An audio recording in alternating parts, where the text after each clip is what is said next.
దేవుణ్ణి అడ్డం పెట్టుకొని ఇలాంటి ఎదవేషాలు వేస్తున్నారు చూసారా. ఎన్నో రోజు దాక్కోరు వీరు. మరి పేషెంట్లని బాగు చేయమని చెప్పండి. నేను పక్కా ముస్లిము, ఎవరికి తెలియదు ఇక్కడ ముస్లిం అమ్మాయి అని. నేను శివుడు భక్తురాల్ని. దేవుడు అంటే శివుడు, ఆంజనేయ స్వామి, వెంకటేశ్వర స్వామి అన్ని దేవుళ్ళని అట్లా పూజించి వాళ్ళు ప్రేయర్ చేయంగానే అంట నడుచుకుంటూ వస్తారంట. మరి అలాంటప్పుడు మీకు అంత పవర్ ఉన్నప్పుడు. నమస్తే మేడం. నమస్తే అండి. సో పాస్టర్ ఏదైతే హిందువులు దాడి చేశారని అది చేశాడో, వైరల్ చేశాడో వీడియో, అది ఫేక్ అని తెలిసింది. ఏం చెప్తారు దాని గురించి? నిజంగా నాకు మైండ్ బ్లాక్ అయింది ఆ వీడియో చూసినంతసేపు. అసలు ఏంటిది దాడి అనేది? ఇప్పుడు దాడి జరిగేటప్పుడు ఎవరన్నా వీడియో తీస్తే అది రియల్ అవుతుంది. కానీ ఆయనే వీడియో తీసుకున్నాడో మరి అది సృష్టించాడో మనకి తెలియట్లేదు. అవసరమా ఇవి? ఇప్పుడు అవసరమా ఇవి? కాదు. ఇప్పుడు వీడియో తీసేవాళ్ళు కూడా నిజంగా ఆ పాస్టర్ దొరికిపోయేలాగా చేశారు. ఎందుకంటే వాళ్ళు వీడియో కరెక్ట్గా తీలా. అక్కడ మీరు గమనించారా?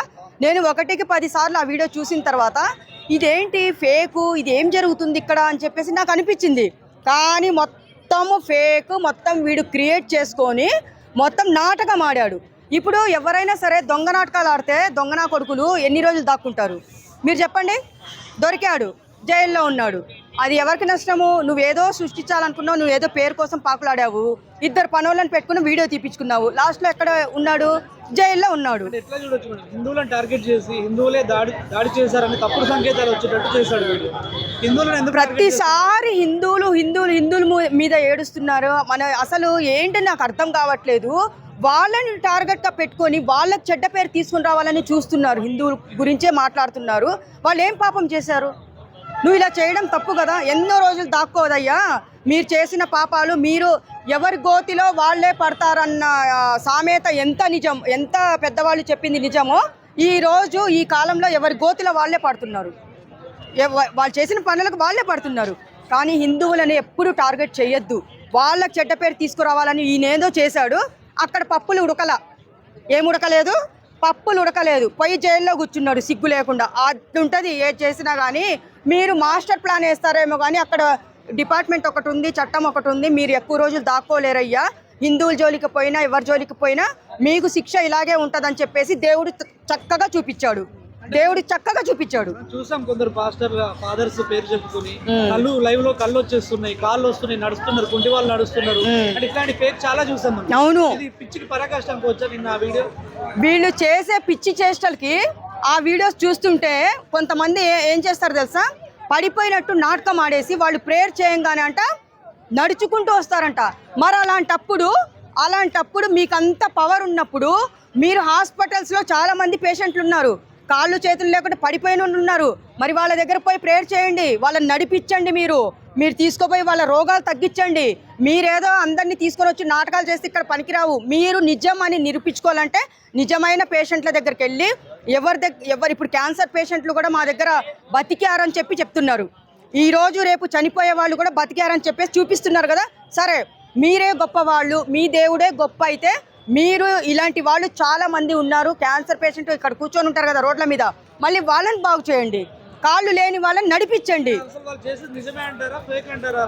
ఇవన్నీ నేను చెప్తున్నా కదా, 100% కాదు 1000% మొత్తం ఫేక్. ఏంటంటే వాళ్ళు దేవుణ్ణి అడ్డం పెట్టుకొని ఇలాంటి ఎదవేషాలు వేస్తున్నారు చూసారా. ఎన్నో రోజు దాక్కోరు వీరు. మరి పేషెంట్లని బాగు చేయమని చెప్పండి, వాళ్ళు నిజమని ఒప్పుకుందాం, అప్పుడు ఒప్పుకోవాలి. కానీ హిందువుల్ని మాత్రం దొరికిపోయాడు. హిందువుల్ని టార్గెట్ చేస్తే వాళ్ళు ఏం తప్పు చేశారని వాళ్ళ మీద ఇంత మీరు టార్గెట్ చేస్తున్నారు.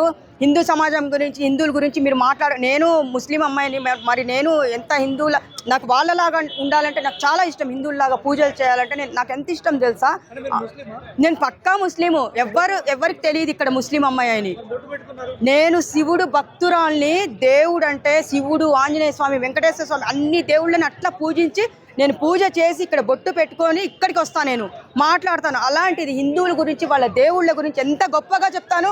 అలాంటిది వీళ్ళు పాస్టర్లు అంతా ఒక ఏకమయ్యేసి వీళ్ళ పేరు చెడగొడుతున్నారు చూసారా. మంచిది కాదు. మీరు వాళ్ళతో పెట్టుకోకండి. ఎవరైనా సరే మీ దేవుడు గొప్ప అని మీరు అనుకుంటున్నారు. హిందువుల దేవుళ్ళే గొప్ప చూపించాడు కదా. ఇప్పుడు పోయి నువ్వు జైల్లో పడ్డావు, అట్లుంటుంది కర్మ. మరి ఒకవేళ నిజంగానే అది ఇష్యూ నిజంగానే అనుకోని హిందువులు లేకపోతే ఇతర మతస్థులు కొట్లాడుకుంటే మత విద్వేషాలు తెచ్చిపోయేటి కదా దానివల్ల 100% నిజంగా ఇప్పుడు ఇతను చేసే ఎదవ పనికి ఇప్పుడు ఎంతమంది మత కల్లోలు అంటే ఇప్పుడు ఎంతమంది కొట్లాడుకొని వచ్చేవాళ్ళు మామూలుగా కాదు. వీళ్ళు సృష్టించేది మొత్తము మత కల్లోల చిచ్చు పెట్టాలని చూస్తున్నారు.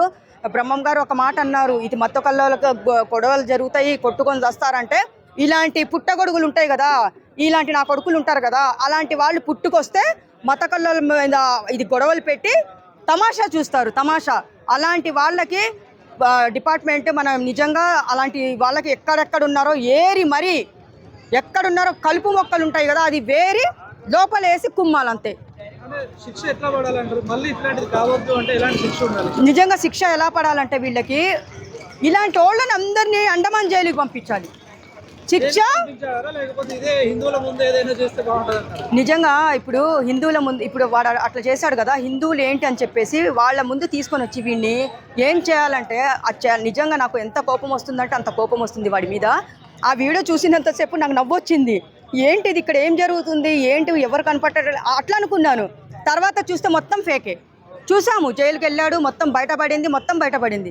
కానీ హిందువుల్ని మాత్రం రెచ్చగొడితే మాత్రము ఇలాంటి పాస్టర్స్ కానీ ఎవరైనా సరే హిందూ మతం అంటే వాళ్ళు ఎంత గొప్పవాళ్ళు, వాళ్ళు ఎవరి జోలికి పోరు, ఎవరిది ఊసెత్తరు. అలాంటిది మీరు ఎందుకు రెచ్చగొడుతున్నారు? నోరు మూసుకొని ఉండొచ్చు కదా. అలాంటి వాళ్ళని తీసుకొని వెళ్ళి అండమాన్ జైల్లో వేస్తే బెస్ట్ అనిపిస్తుంది నాకు. అదే పెద్ద శిక్ష. దేవుడు అనే అన్నం నీళ్లు లేకుండా చీకటి గుహలో వేస్తే అదే పెద్ద శిక్ష. ఇలాంటి వాళ్ళందరికీ అండమాన్ తీసుకొని పోయి అందరినీ అక్కడ వేయాలి. అది